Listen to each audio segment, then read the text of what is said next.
the Bain Free Radio Hour.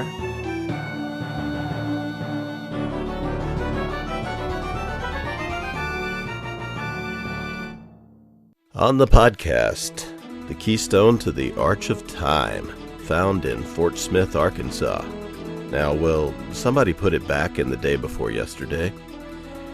Giants, Cadets, and Dungeon Masters. Plus, we continue with our complete audiobook serialization of John Ringo's Under a Graveyard Sky.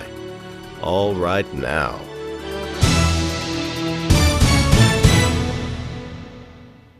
Welcome to the Bain Free Radio Hour podcast. It's an honor to have you along.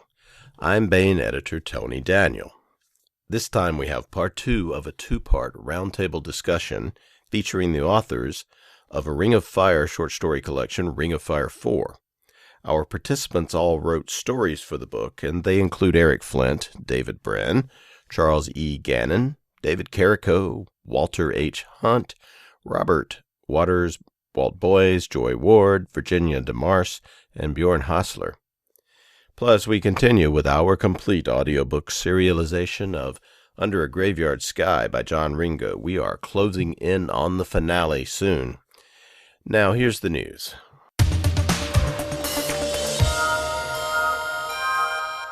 There's new free fiction and nonfiction at the Bain.com website, or will be in a day or two from now, which is probably yesterday to you, or the day before last year, or something like that.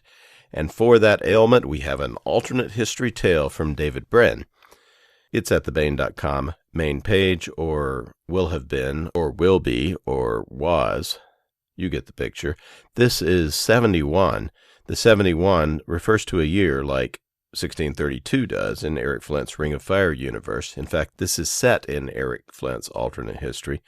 It appears here in serialized form and is also part of the new Ring of Fire 4 anthology.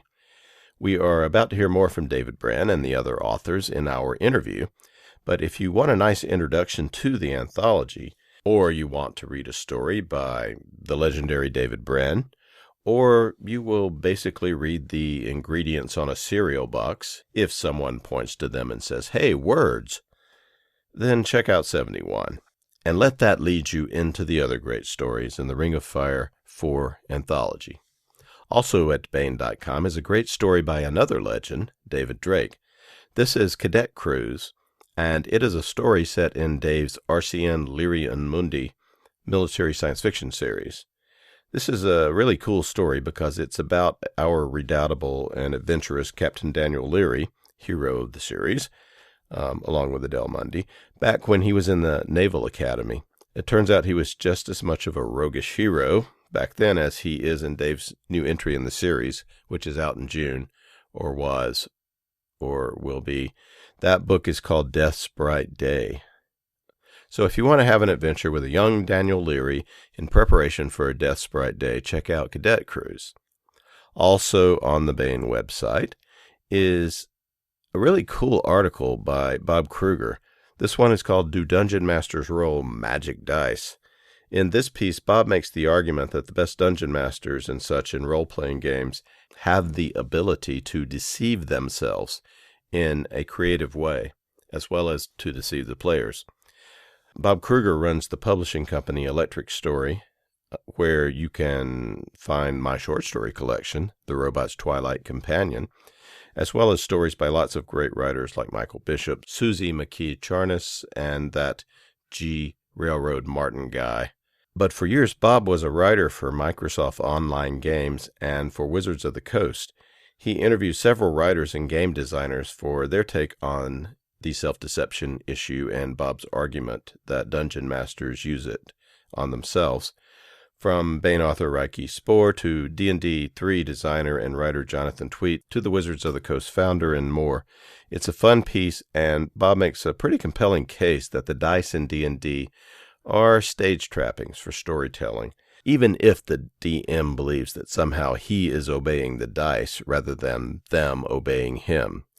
Cadet Cruise by David Drake, 71 by David Brin, and Do Dungeon Masters Roll Magic Dice by Bob Kruger are all available at Bain.com now. And after that, they will be anthologized in the ebook collections Free Short Stories 2016 and Free Nonfiction 2016, both available at Baen eBooks, for as long as the arch of time holds eternity from crashing down on top of us and drowning us in the river of never and forever, or something like that. Check them out.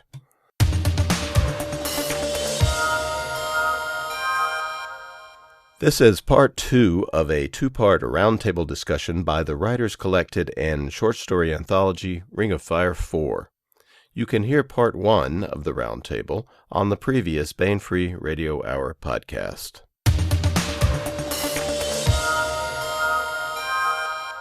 Want to welcome a host of writers to the podcast. These are the many contributors to the latest story collection set in Eric Flint's Ring of Fire series universe.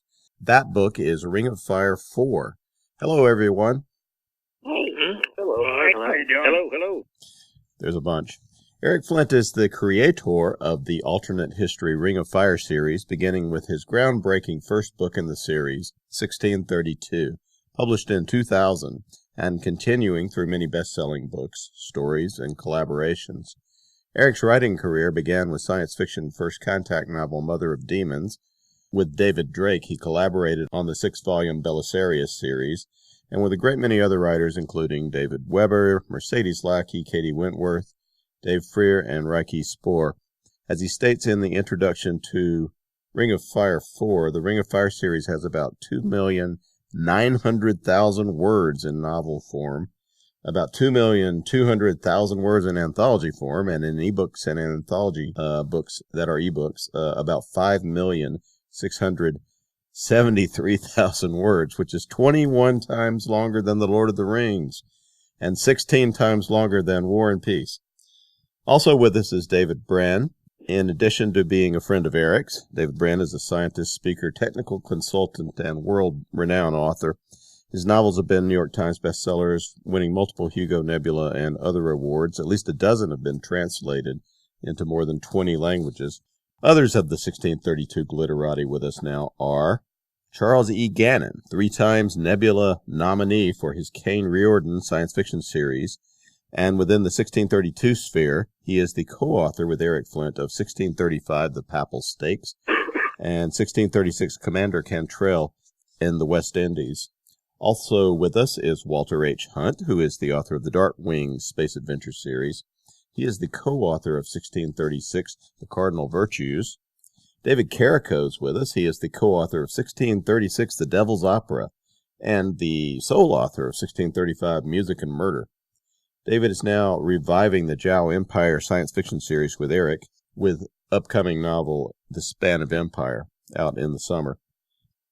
Virginia DeMarce is the co-author with Eric Flint of 1634, The Ram Rebellion, and 1635, The Tangled Web, and she is the keeper of the famous 1632 Grid. I'm not doing the Grid anymore. Karen Offord, who also has a story in the collection, has taken over the Grid. The big database of all this stuff.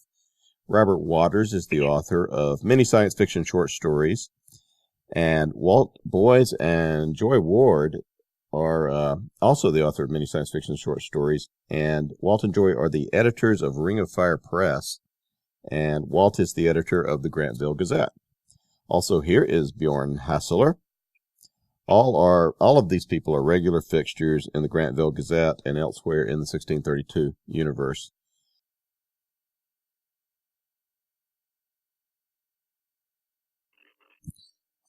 Well, let me ask Walter about his prison break. You bring back some of the characters from Parcel of Rogues in this story. We meet the winning combo of Terry Joe Tillman and Sherilyn Maddox. Bring us up to tell us about these two again, if you will, Walter. Well, they're from 1636, The Cardinal Virtues. Oh, I'm sorry. Yeah. Did I use the wrong? Yep. All right. Cardinal Virtues. Sorry. Yeah, that's no problem. Terry Joe's my own first. I'm the first person to use Terry Joe. Sherilyn Maddox, of course, comes from the Wrecking Crew, and I pick her up right about the time Chuck drops her at the end of what is it, Papal Stakes, Chuck? It was. Yeah, So Carolyn is left off at the end when the wrecking crew breaks up. And I had great fun using these two ladies because they have a history. Terry Jo is just the right age to have had Sherilyn Maddox as her physical education teacher at Grant Hill High. And her memories of Sherilyn are very, very bad ones. And now, of course, she's on the other side of the ring of fire, has served in the military, and now has a marketable skill to work with her. So she plays an important role in Cardinal Virtues as Sherilyn. The story came about because I asked Eric when we were going to do the next French book to find out what's happened to all the people that are involved at the end of the Cardinal Virtues. And he said, I don't know, maybe 2017. So I said, all right, maybe I can write a piece. And he said, how about Ring of Fire 4? Why don't you do something for that? So I had this idea that they do this tiny little cowboy operation to break somebody out of prison. And I just happened to have a prison that I used in the book. It's cool. So there's a man in an iron mask in this story. What can you tell us about the historical foundations for the DeMarce tale and for your own here? Well, there is in fact a story of a man in an iron mask, and it's pretty clear that it wasn't actually a clone of or a duplicate or twin brother of King Louis. That's a later adaptation. There was apparently a political prisoner of some sort who was masked some way and kept away. There's a whole body of story about it, and it's clear that DeMarce made a whole bunch of stuff up. I was talking to my wife about the story, and I said one of my favorite lines in it is when Sherilyn comes across the man in the iron mask who's trapped at Neola, and he said, oh my God, somebody's been reading Dumas and DeMarce as they come to try and rescue. He says, don't worry, everybody reads Dumas. Everybody in the 17th century reads Dumas because they're looking to see if they manage to make it into the Three Musketeers. So just the idea that the man in the iron mask is somebody's read an Uptime book and said, oh, that's a good idea, why don't we do that? I thought it was highly amusing, and evidently Eric thought so too. So what else can you tell us about this tangled political situation in France that the Uptimers have arrived to upset?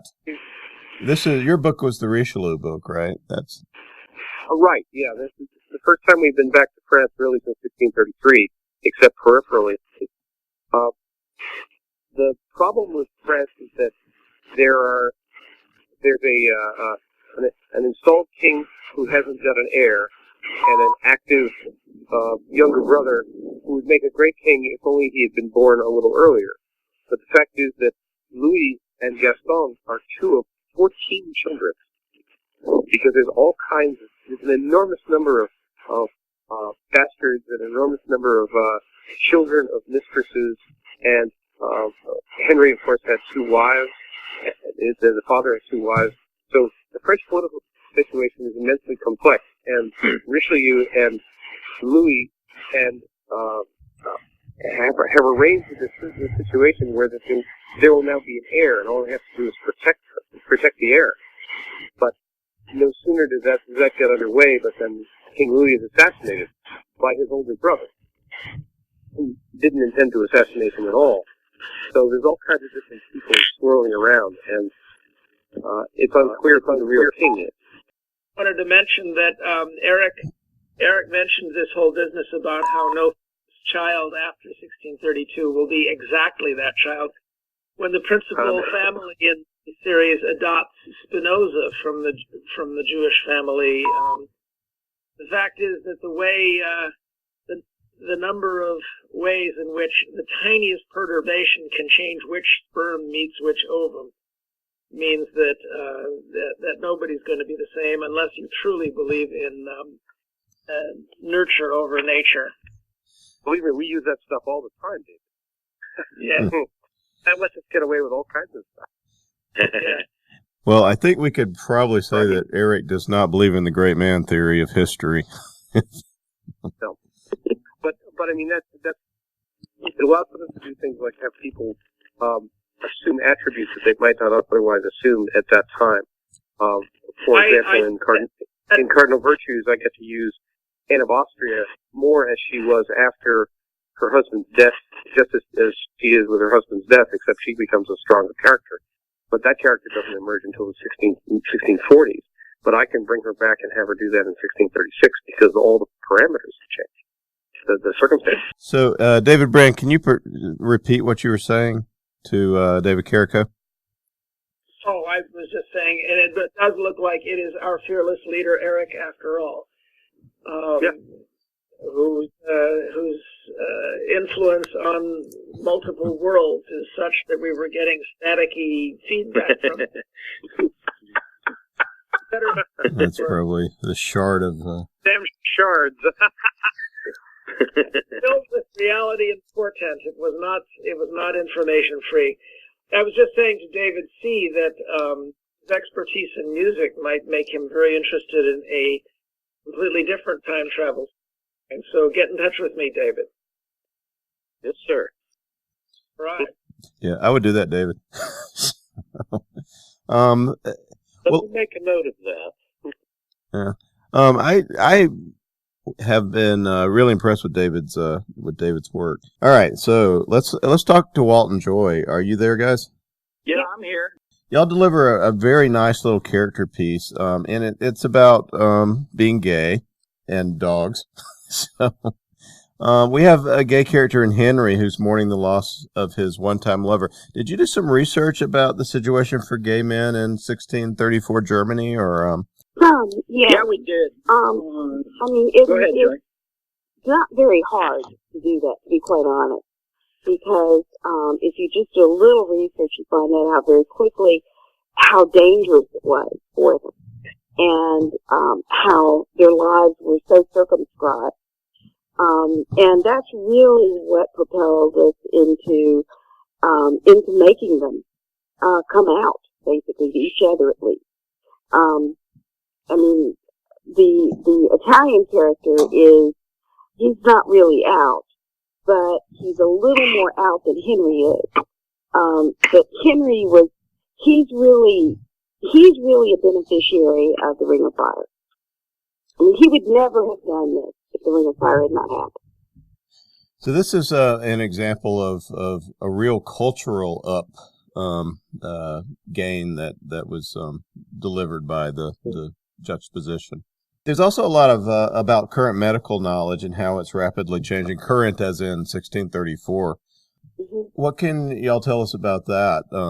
Changing extremely critically because the Grantvillers brought with them 300 plus years of advances in medicine, pharmaceuticals, and treatment modalities, and the people they can do things that downtimers never believed. The story in one of the papacy novels, I forget which one, of Sharon Nichols operating in a stomach. Everybody knew in those days that if you had a wound in your stomach or your intestine, you were dead. And that's not true, or doesn't have to be true anymore. I wanted to back up for a second and say something about gay men and women. The higher class you were, the more likely that nothing would ever happen to you. One of the cardinals, Barberini, is pretty certainly a gay man. There were rumors about Louis XIII. There were more than rumors. I can speak to that. There's an awful lot of scholarship, and I think Eric pushed me to try and make sure I read through it, suggesting that Louis XIII was at the very least bisexual. That the reason why he and Queen Anne never had a child was because he was repulsed by the idea of heterosexual relations. I think there's evidence to suggest that a little later on than our time period, but I tried to reduce that to innuendo. I'm not sure whether he was gay or bisexual or not, but I kill him off pretty soon, so it's probably all right. But it doesn't matter. No, Walt's very accurate. If you're gay and wealthy or gay and high social standing, you have a much better chance of being able to play in that world without getting caught and, I don't know, burned at the stake or repressed. But it also, David Brin here, it also depends on where you are in the course of a revolution. If you're in a city dominated by the committees of correspondence, you're just going to have your own place at the table, screaming back and forth, but defending each other. I have a gay couple downstairs from my mystery guest, but that's in Grantsville. So in Grantsville, I would expect that it would be a haven where people would be of this coloration, rainbow coloration, be flocking from all directions. Or a big city. The bigger the city, the more likely you can hide in the crowd. Right. In Paris, Rome, yeah. Sure. Well, I mean, that's absolutely, that hasn't changed. I mean, that's still the same. Where do you find the largest gay communities? They're in the large cities. I'm originally from Memphis, and any gays who wanted to live a sane life from Arkansas or Mississippi or Kentucky or Tennessee all ended up in Memphis. They didn't go to New Orleans, they went to Memphis. Why? Because Memphis was bigger, they could get lost in it, they wouldn't be caught, so to speak. And that's exactly what we see with Henry. He wants to learn how to, he's already decided he's going to change his life. He's decided that he's going to take death head on. And this is just a side benefit for him of going to a large city that is somewhat forward thinking. But also part of the reason why we went with the gay couple is because Walt and I do get out to a number of cons, and we ask people what they want to see in the 1632 universe. And we give a number of answers, but one of the big answers we've gotten over the last couple of years is we've got a lot of LGBT readers, and they really want to see themselves in the universe. And that's part of what we're doing with this. Mm-hmm. Well, it's a wonderful sort of character vignette piece, and it also has dogs. Were there different attitudes? I know Tom Kidd did a lot of research on dogs, and he was doing one of his covers. What were attitudes towards pets like back in the day? Once again, it's a societal. It's where are you in the culture? If you are barely making it by, if you're barely making your daily bread, a dog is just another thing there. But then if you're wealthy, of course, you can have a lot of dogs. I mean, look at like the King Charles cats that came out of the royalty. Interesting thing though is that dogs go with humans everywhere. They have always gone. As soon as humans went into the cities, they started taking dogs with them. And so there are going to be dogs in Grantville and Magdeburg and some of the other cities, as well as the farm dogs. So, well, let's turn to Virginia. I think that she's the only one we haven't heard from yet. And the Red-Headed League. I just one of the things I really loved about the story was that you have a couple of characters who are looking up their own history and trying to find if they're mentioned anywhere in those damn textbooks. We have this happening a good deal with the more upper class or well-known characters in the universe, right? Mm-hmm. It certainly would. Really, though, to put this particular story in perspective, the origin of this whole stream of stories I've been doing goes back to about 2002, when many of the fans were all gung-ho about having the French and the Germans refight World War I on the Rhine. And Eric said, Lotharingia shall rise again.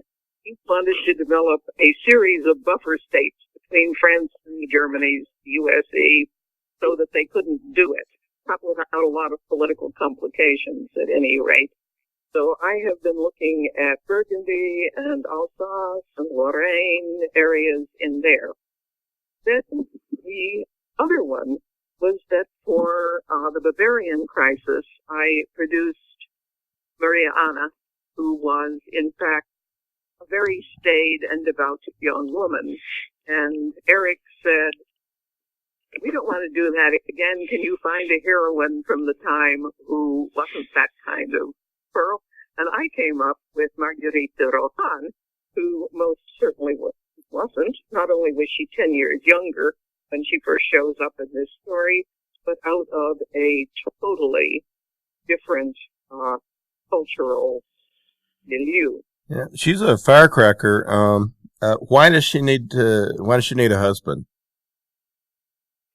She needs a husband because of the Salic law. Basically, she could inherit Rohan's estate, but she cannot be a political force. That is, she can't appear in the estate. At court, she would be a social ornament rather than being able to sit. So she needs a husband who will function for her as a talking head, if you want to put it that way.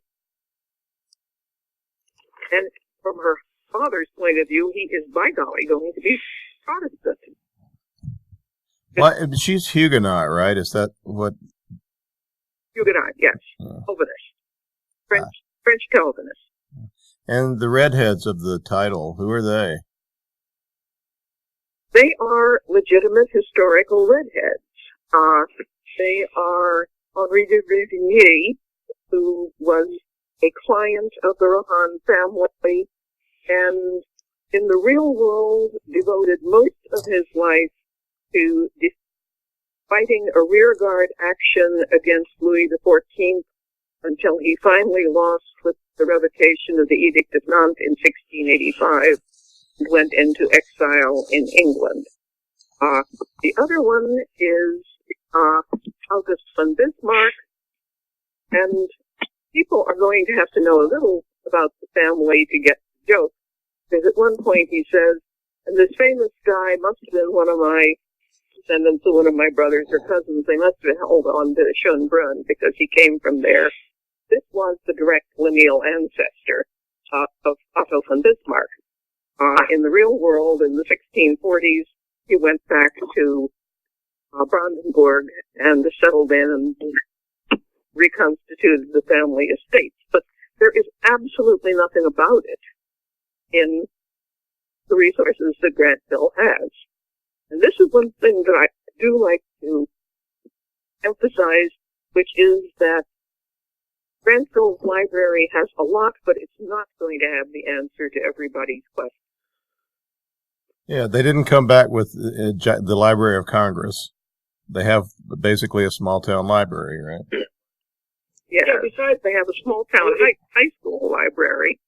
They have the public library, they have books, but it's not an immense library by the standards of the 17th century, but it certainly doesn't have all the data by any means.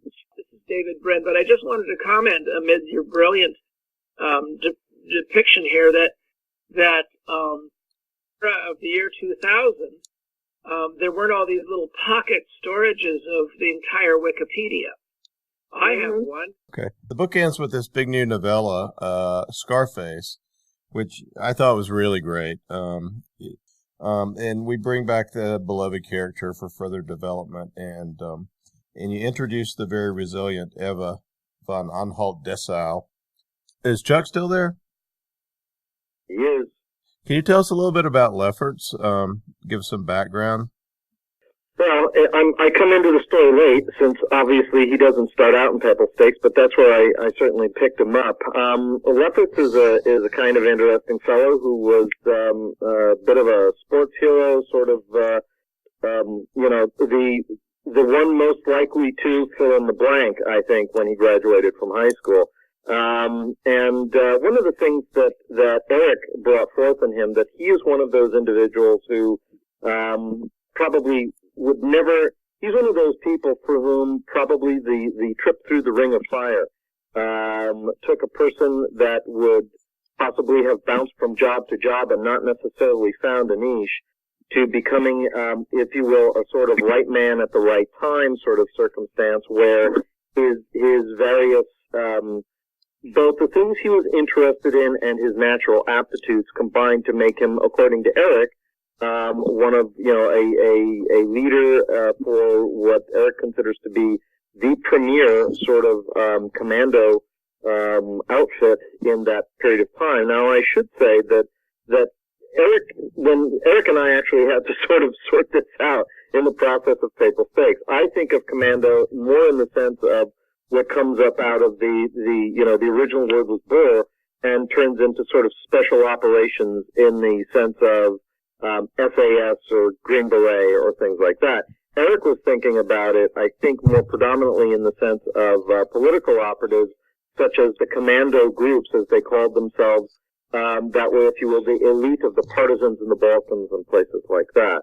So that, it's kind of important to understand that when we talk about Harry Lefferts as, quote, a commando, certainly prior to the middle of Papal Stakes, that doesn't necessarily mean exactly the same sort of, close cleaving to a certain kind of discipline, and what I would say predictable routine, of military science. In some ways, that's more, what Thomas North is doing, in the case of the Hibernian Rifles, which are really not commandos, but are more what would be considered an elite formation, such as Merrill's Marauders or something like that, if you were going to pull from history. So Harry Lefferts has all these qualities that make him a great swing character in that sort of role. He's very good with languages. He has natural physical abilities. He was an athlete in his high school years. So that's what we see. But the one thing that happens in Papal Stakes, and I think changes him as probably to being interested in Eva in Scarface, is that in Papal Stakes, he sort of meets his match, at least in Rome, and he deems himself fully responsible.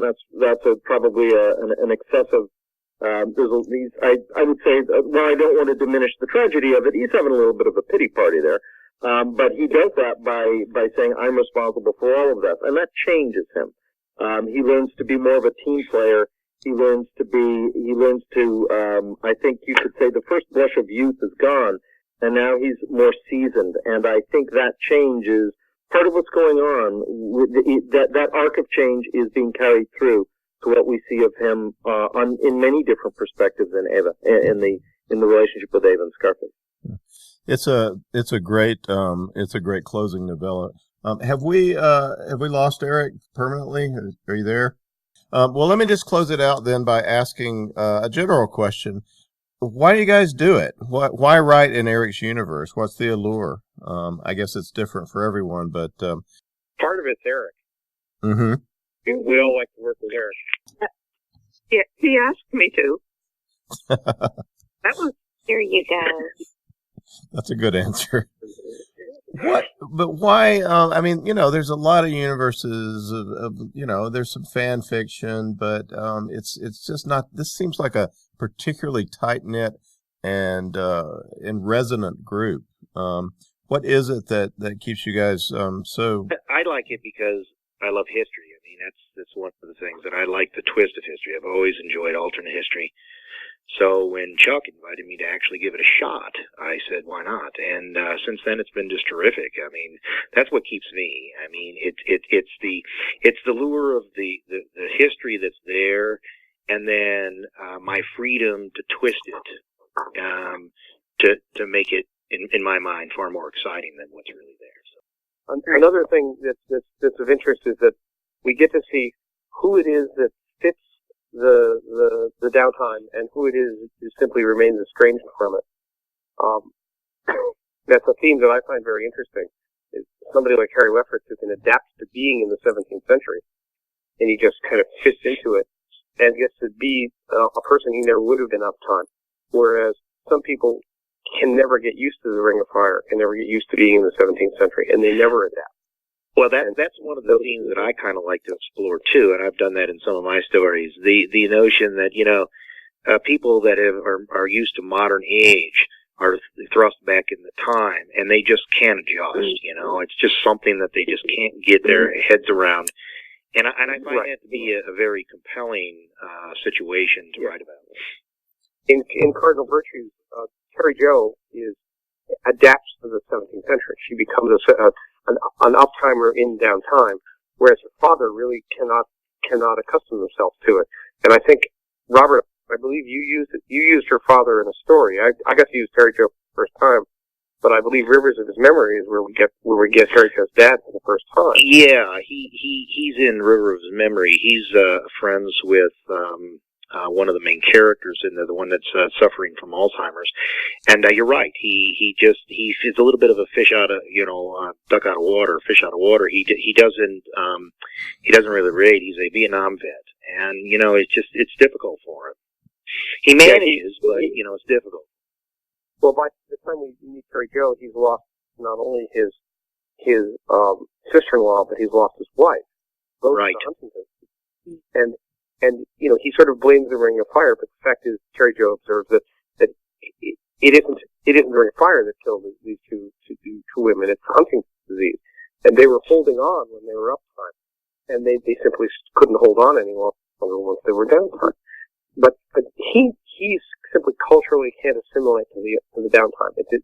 It's not his time, and as the time goes on, only the people who can adapt to the 17th century become part of the story. The others simply will never do that, and I think that's an interesting sort of tragic aspect of the milieu that's worth exploring. I want to throw out in answer to why Eric. I know, for instance, that Walter and Robert have written and work in gaming companies. A whole bunch of us have worked in all sorts of collaborative enterprises, and enough for me, at least in my own experience, to be able to say, I can't think of a person I'd rather work with than Eric. That doesn't mean that we haven't had disagreements on occasion, but he really listens. He approaches every writing relationship, from what I can tell, very, very much on an individual basis. For instance, with Eric basically, Eric says, show me an outline. I show him an outline. He says, go to. I show him something at the midpoint, and he'll have something to say about that, and then I'll show him the end. But then there are other folks that he's writing almost in an iterative process, going back and forth all the time.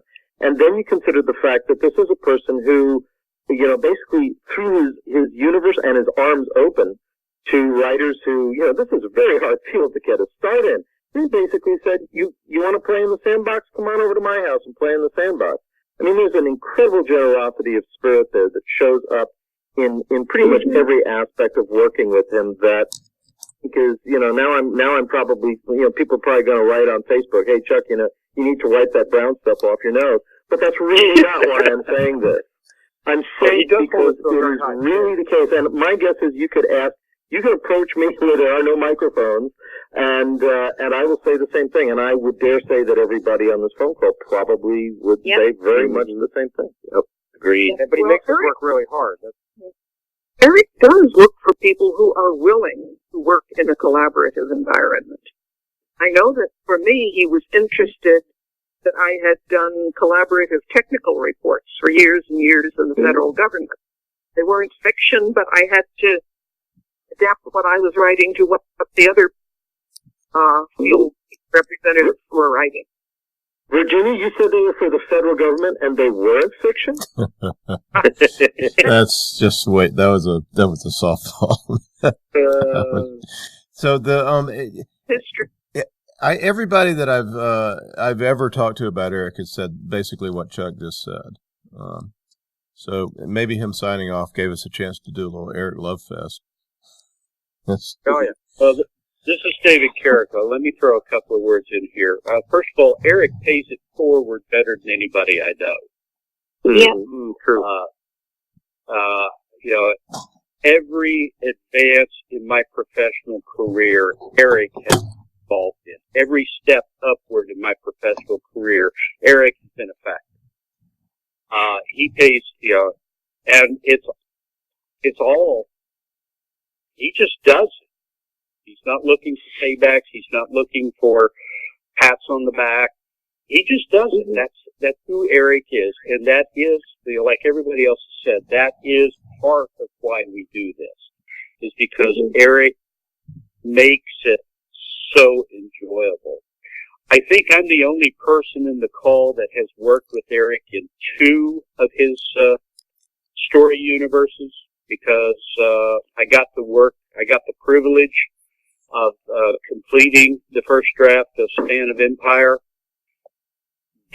Slightly different experience, because he maintains much tighter creative control over the Zhao Empire universe than he does over 1632. But it was the same Eric, it was the same encouragement. It was the, you know, here's the, you know, take your best shot and let me see what you can do. And that encouragement and that generosity, because he didn't have to give me that second opportunity in the Zhao Empire universe. He was under no obligation to give me that opportunity. But the fact that he did is just a marker of the kind of guy Eric is. Well, that seems like a great place to leave it. You really want to understand where Eric's coming from. My main gig is an interview column with Galaxy's Edge magazine, and I interviewed him last year, and he really opened up about why he does what he does, why he collaborates, and where he's coming from. And I won't try to tell you all the stories right now because we don't have time, but if you really want to know who Eric is, I would say check out that interview. Yeah. And we've had him on the podcast many times. I basically did a long Eric history session with him in one of those. And so there's a lot of stuff out there about his amazing past as a union organizer as well. The book is short story collection Ring of Fire 4, edited by Eric Flint, with stories by many authors, including David Brin, Charles E. Gannon, Walter H. Hunt, David Carrico, Walt Boyes and Joy Ward, and Bjorn Hasseler, Robert Waters, Virginia DeMarce, and I guess that's everyone, isn't it? Everyone who was here. So, Ring of Fire 4 is now available at booksellers everywhere. Ring of Fire authors, thank you all very much for being with us and discussing and talking about your wonderful story. Thanks for having me. Thank you. Thank you. Thanks very much. Take care, Tony. Thanks.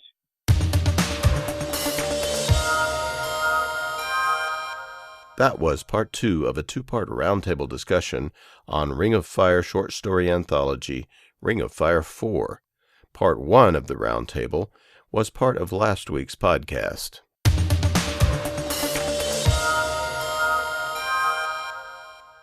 Now we continue with our complete audiobook serialization of John Ringo's Under a Graveyard Sky.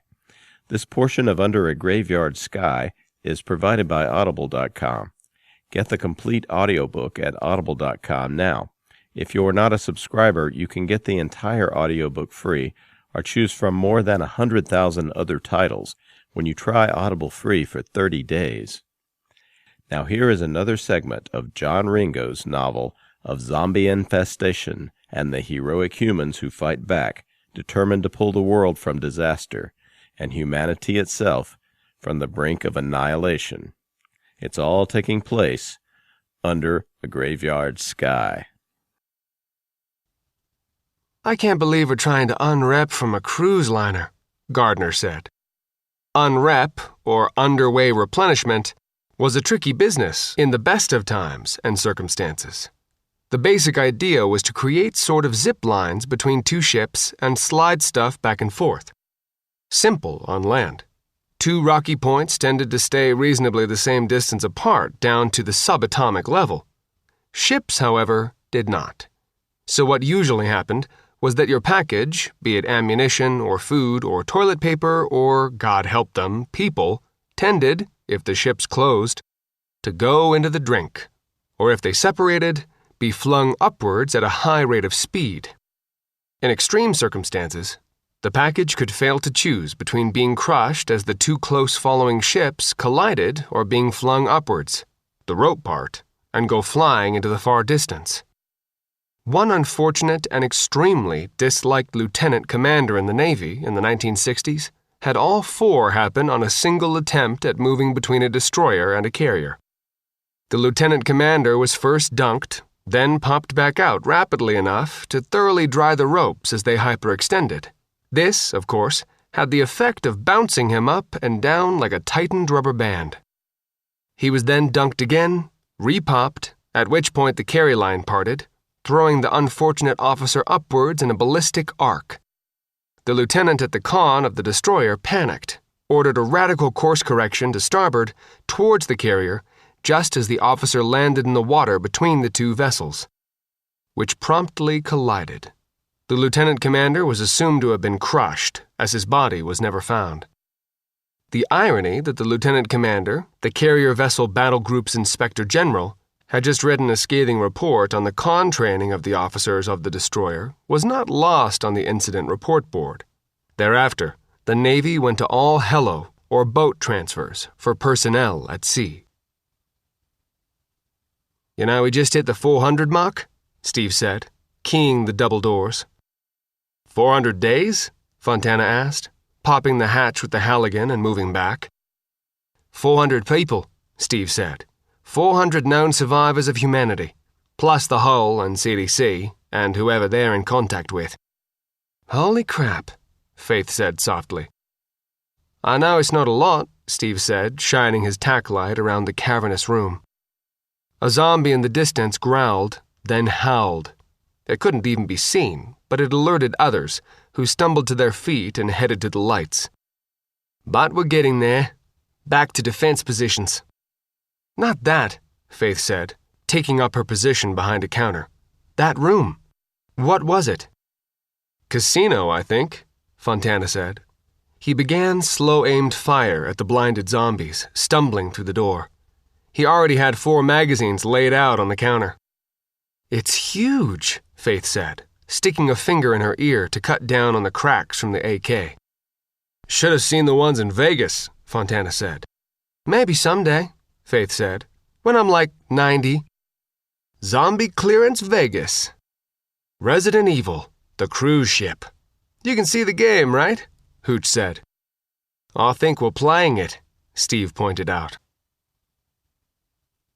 How come when I'm shooting my ears don't ring?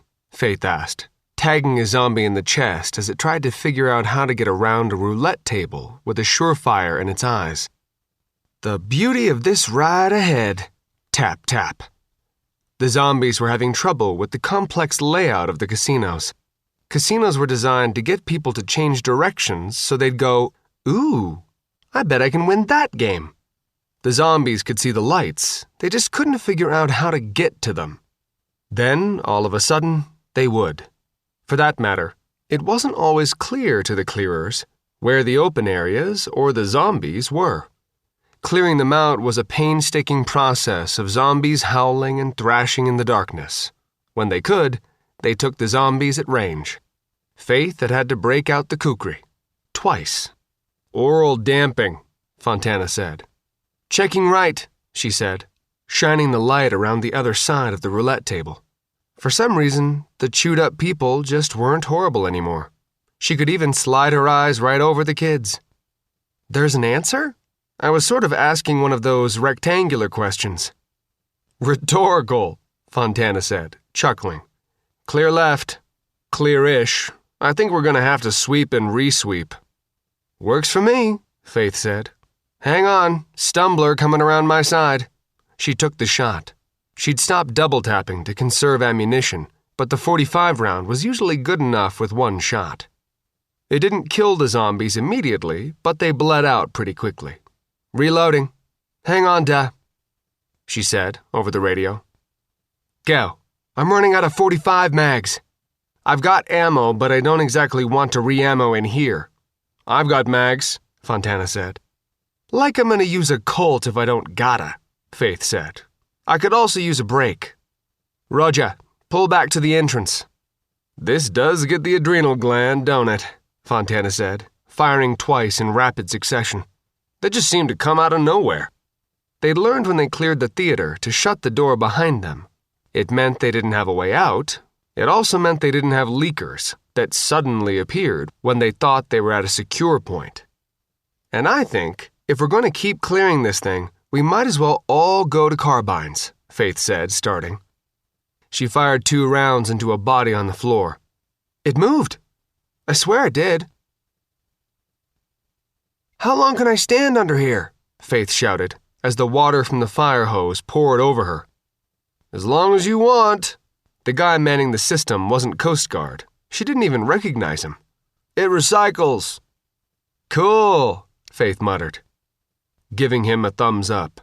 She was just going to stand there for a while then. Be careful not to fire in the direction of the other team, Fontana said nervously, and watch the bouncers. No worries, Faith said, hefting the AK variant. The Arsenal SLR 107 would only have been vaguely recognizable to Mikhail Kalashnikov. It had an improved safety, AR buttstock, rail with lights, and Trigicon TA-11F. But the guts were still the reliable system Kalashnikov had stolen from various World War II assault rifles, then refined. I have fired this thing before. A zombie charged out of the shadows to her right, and she turned and double-tapped it in the chest. The rounds continued through the body and bounced off a bar on the other side and pinged off into the darkness. Oops, she said, as the infected collapsed on the floor. You hit? Fontana asked. No, you? I'm good. I hate Full Metal Jacket. Okay, Faith said. Seriously? An indoor pool? Seriously. The cavernous room was marked spa. Faith had always wanted to go to a spa. She'd sort of envisioned small rooms with hot tubs and massage tables. Or something. She'd always wondered what a walnut scrub was. There were hot tubs, scattered around in various styles. There were Roman baths, Japanese baths, stone flagging and walls. The ceiling, far, far overhead, was a massive skylight that gave them an unfortunately clear view of the interior. Zombies would eat each other for food. All they really needed to survive was something resembling water, and the spa had had lots of water. So there were lots of zombies. And although they'd been awakened by Steve's whistle, it had echoed in the cavernous interior, and they weren't sure where to go. The room was lit well enough the team had turned off their tack lights. Not to mention, there were pools of water all over the place, so even the zombies that noticed them were having a hard time getting to them. Except for the close ones. I'm really glad we went to rifles, Faith said, targeting one of the nearer zombies. It was having to go around a counter to get to them, and she got it with a deflection headshot on the run, and it dropped out of sight. Nice, Fontana said, taking 2 more down. Is it just me, or was that exactly like shooting a duck in an arcade? Faith said.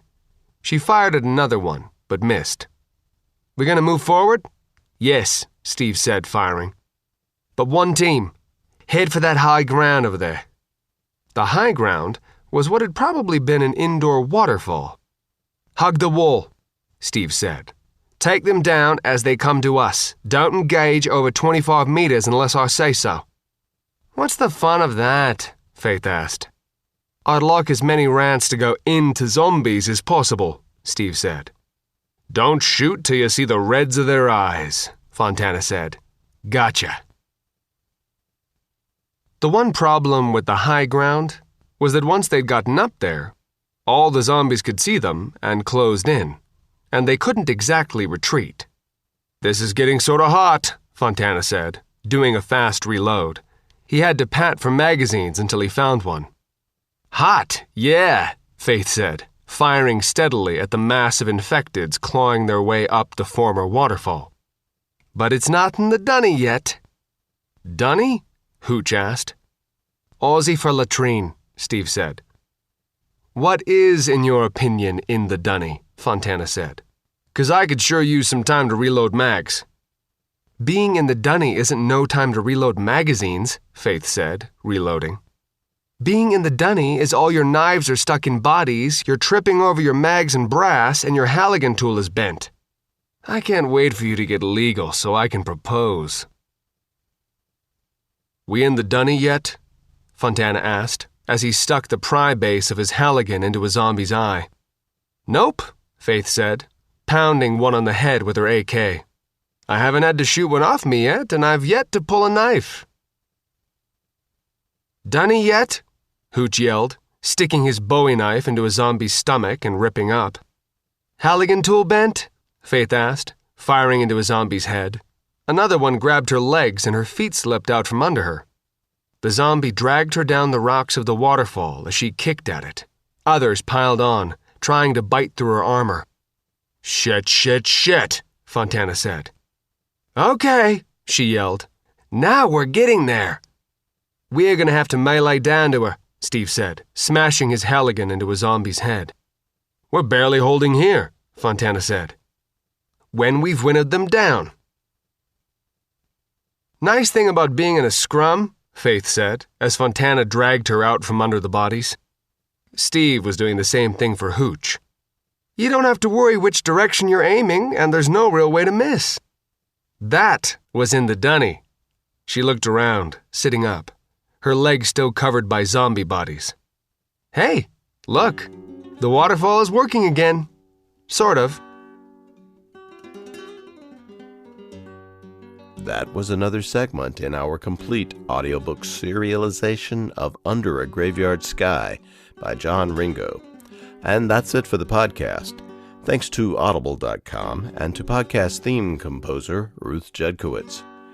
And a massive sculpture of the great beetle sky god, constructed of concretized rubber tree foliage, regurgitated by an army of leafcutter ants in their rainforest colony inside an abandoned Mayan spacecraft, plus our thanks and praise and excitement, all rolled into a round of applause to Eric Flint, David Brin, Charles E. Gannon, David Carrico, Walter H. Hunt, Robert Waters, Walt Boyes Joy Ward, Virginia DeMarce, and Bjorn Hasseler, all authors of stories in the Ring of Fire 4 alternate history anthology.